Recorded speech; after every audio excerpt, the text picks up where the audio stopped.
Di mukadimah tadi dibahas masalah kemusyrikan. Di lingkungan sekitar saya mungkin juga yang lainnya.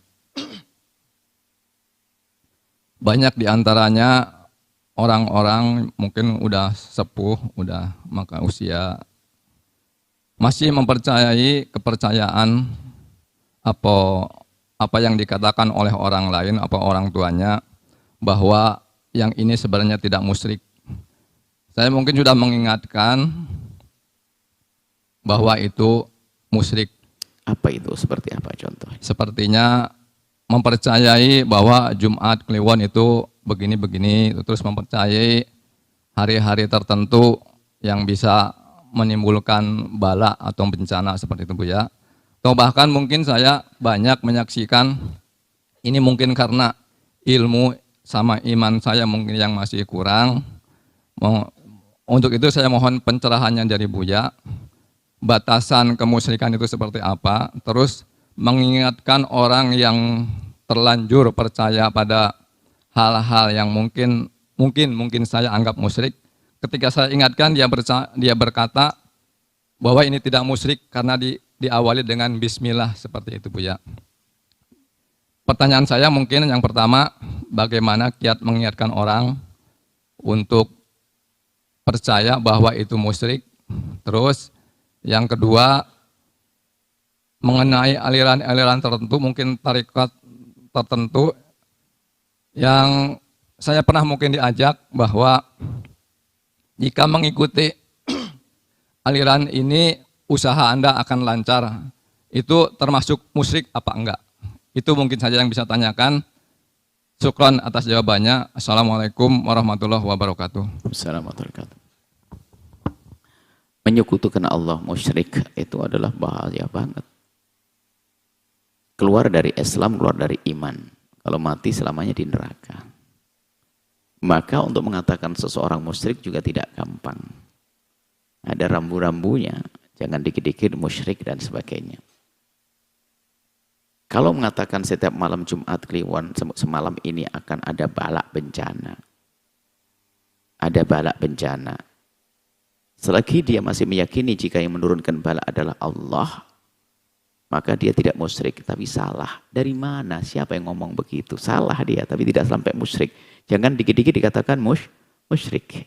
Dia mempercayai malam Jumat ini ada malapetaka diturunkan oleh Allah. Selagi yang menurunkan adalah Allah, dia tidak musyrik. Cuman salah. Dari mana keyakinan itu? Jadi salah berkeyakinan. Salah informasi. Tapi kan meyakini tetap Allah yang menurunkan malapetaka dan bencana. Jadi tidak sampai kita katakan syirik. Kecuali apa? Wah, ini ada danyangan, ini mbah. Ini yang bau rekso, ini, wah ini lain cerita babnya. Jadi kalau sudah mulai mengarah kepada penguasa selain Allah, itu baru menyekutukan Allah. Jadi kepercayaan Jumat Kliwon adalah Jumat begini-begini, ada kelebihan-kelebihan dan sebagainya. Kelebihan apa itu? Dan siapa yang memberi kelebihan? Jika masih dinisbatkan kepada Allah, tidak sampai syirik. Tapi salah, informasinya dari mana? Karena urusan yang gaib nggak boleh semua asal ngomong. Tapi kalau orang mempercayai, tapi kalau itu sifatnya masih mempercayai itu dari Allah, tidak dikatakan syirik. Tapi salah informasi. Jadi kurang belajar. Maksud kami ya jangan gampang mengatakan orang itu syirik. Ya kan?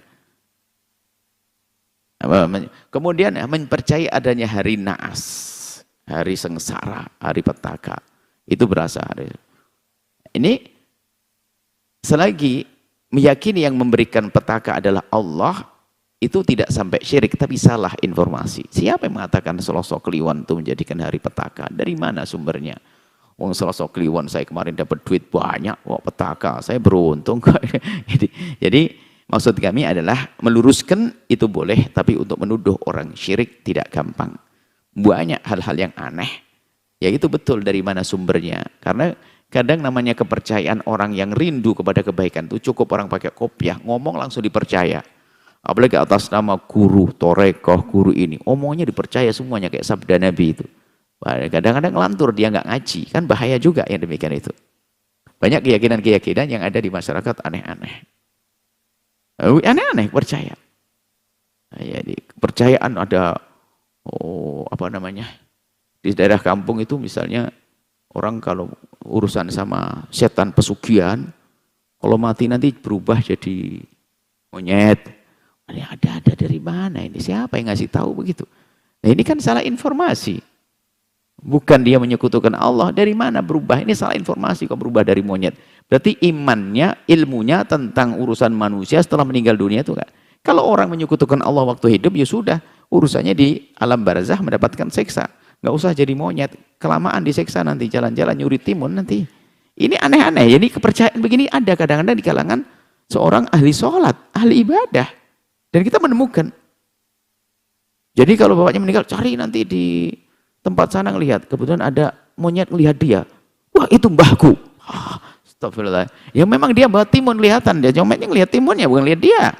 Jadi macam-macam begitu ada, termasuk keyakinan-keyakinan yang lain. Untuk dikatakan syirik tidak gampang. Kecuali sampai mengatakan, oh penguasa, aku meyakini ini. Berarti itu salah informasi. Ya, salah informasi. Meyakini pesugihannya, itu loh yang menyekutukan Allah. Tapi kalau tiba-tiba jadi kera, maka kadang-kadang pakai hujah. Pada zaman Nabi Musa ada juga jadi kera. Nah ini kan dihubung-hubungkan, salah menghubungannya. Kunukiru datan khawsi, itu kan orang dikutuk itu. Dan kiranya sebenarnya bukan ini. Nah, kecuali nanti ada hubungannya dengan teori asal-usul manusia dari kera. Lah ini pasti salah nih. Bertentangan dengan Al-Quran nanti. Seperti itu ya. Jadi betul Anda punya semangat untuk amar ma'ruf nahi munkar. Tapi untuk mengatakan orang syirik tidak gampang. Ada sekedar kesalahan saja. Tapi kalau sudah sampai derajat keyakinan, mempercaya adalah tuh seperti percaya kepada Tuhan Allah penguasa dan sebagainya, wah ini adalah syirik, harus diluruskan. Nah, kemudian cara meluruskan sendiri harus ada adab dan tata keramanya. Jadi paling tidak Anda harus bisa mengambil dua cara. Yang pertama, kebenaran tidak harus diucapkan saat itu. Waktu dia salah jangan. Jadi digiring pelan-pelan, ngomong, ngobrol. Karena mereka sesatnya pakai ngobrol, kembalikannya pakai ngobrol. Obrolan yang kita dengan kekuatan akal kita dalam menjelaskannya. Kedua adalah kebenaran tidak harus diucapkan lisan Anda. Bisa saja kita ngirim surat atau minta tolong kepada orang lain yang lebih fasih dalam berbicara. Kita mau ngomongnya belepotan, nasihati dia diketawain. Ini ngomong apa sih dari tadi saya tidak paham. No. Makanya dia ngomong, iya aku sendiri nggak paham. Ada orang pengen jelaskan tapi dia nggak jelas. Ini kan repot ya ini. Jadi jangan gampang mengingatkan juga kecuali kita sudah pasti kita punya kekuatan hujah. Sebab nanti kalau kita tidak punya kekuatan malah kita yang ke bawah. Karena apa? Dia membantah juga pada akhirnya. Gaya debat itu nggak baik. Ya, lembut dengan kelembutan. Dan pada dasarnya mereka orang beriman kepada Allah. Cuman di perjalanannya adalah salah. Yang namanya menyekutukan Allah itu tidak gampang dikatakan menyekutukan Allah. Tapi orang salah, sesat banyak. Seperti itu ya. Hati-hati insya Allah. Semoga Allah menjaga semuanya. Dan juga dalam silsilah pertanyaan-pertanyaan itu ada hal yang demikian. Kita sering menemukan pertanyaan yang aneh. Tapi untuk dikatakan syirik tidak gampang. Tapi salah iya.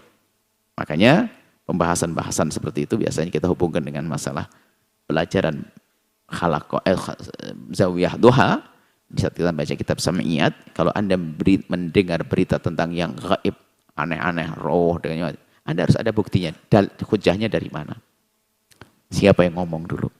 Supaya tidak gampang kita percaya karena kita punya rambu-rambu.